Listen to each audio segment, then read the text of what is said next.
Olá, tudo bem? Vou falar um pouco rapidamente, sumarissimamente, a respeito da remuneração e salário.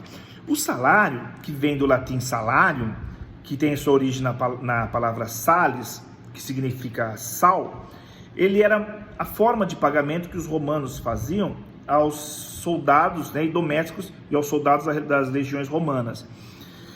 Que nós temos hoje o salário, alguns utilizam o termo ordenado, o funcionário público usa o vencimento, o agente político subsídios, o profissional liberal honorários. Então o salário é toda a contraprestação paga, ou vantagem em pecúnia ou em utilidade. Então, utilidade ou moeda de circulação nacional, em pecúnia, ou em utilidade, que seria através de vantagens ao empregado, ao trabalhador, que não esteja em moeda de circulação nacional, que eu irei explicar, que é pago diretamente pelo empregador em virtude do contrato de trabalho.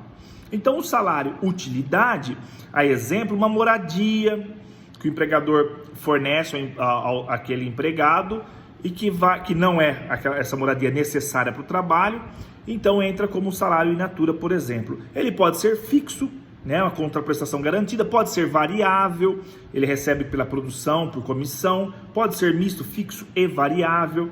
E o salário ele é fundamental para o desenvolvimento da sociedade, para a reprodução da vida, E aí nós temos uma figura que é denominada remuneração. Remuneração vem a ser o conjunto das prestações recebidas habitualmente pelo empregado pela prestação de serviços, seja em dinheiro ou em utilidade, que eu já expliquei, provenientes do empregador ou de terceiros, mas decorrentes do contrato de trabalho.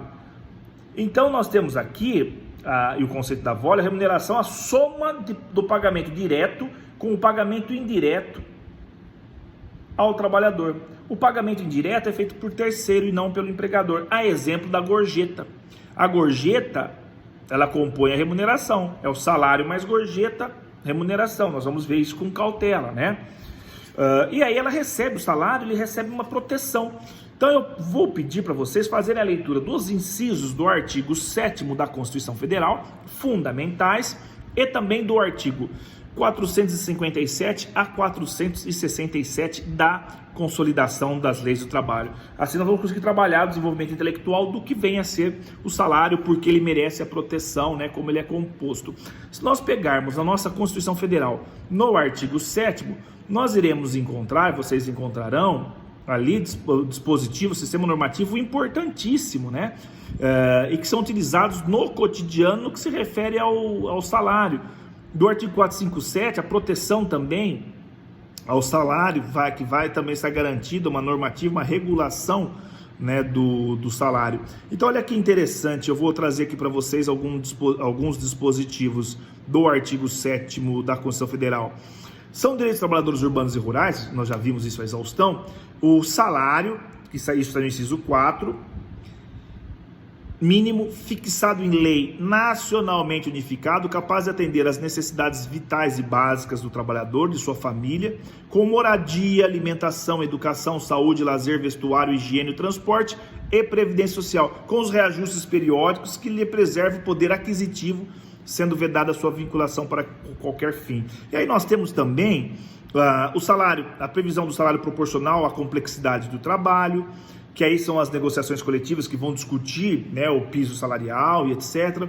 E esse princípio é fundamental, a irredutibilidade do salário, salvo disposto em convenção ou acordo coletivo, ou seja, negociação coletiva, fonte autônoma do direito. O empregador não pode reduzir o salário do empregado se não tiver autorização normativa, tem que negociar com o sindicato, com o órgão da categoria. O 13º salário é direito do trabalhador, com base na remuneração integral ou no valor da aposentadoria. A remuneração do trabalho noturno superior à do diurno, nós vimos a 22 horas no trabalho noturno. A proteção do salário na forma da lei, constituindo crime a retenção dolosa. A participação do empregado nos lucros da empresa, desvinculada da remuneração. Salário família em razão de dependentes, no caso do trabalhador de baixa renda. E aí vem também uma questão indireta, que é a remuneração do trabalho extraordinário, o pagamento do trabalho extraordinário, a proteção que se dá também com referência ao salário, no que diz respeito ao sexo, idade, cor ou estado civil, uma proteção de diferença de salário, a discriminação no salário com referência ao empregado com portador de deficiência, a proibição de distinção com referência ao trabalho manual, técnico e intelectuais entre profissionais, que tem um reflexo, né? É claro que existe toda uma estrutura de composição salarial, tem empresa que tem estruturas de composição salarial, e é importante que nós levemos isso em consideração. O que é o salário, né? Então é o que é pago pelo empregador ao empregado em virtude do trabalho desenvolvido ou o tempo que o empregado fica à disposição do empregador. Então nós mencionamos aqui artigo 7º da Constituição Federal, alguns incisos, e artigo 457 a 467, artigo 4º da CLT. Então o desafio que fica para vocês é fazerem a leitura desses artigos, leitura e releitura para nós desenvolvermos o intelecto. Então fica aqui essa observação, leitura, releitura, reflexão para a compreensão do todo. Um beijo, fica aqui meu abraço para cada um. Até mais.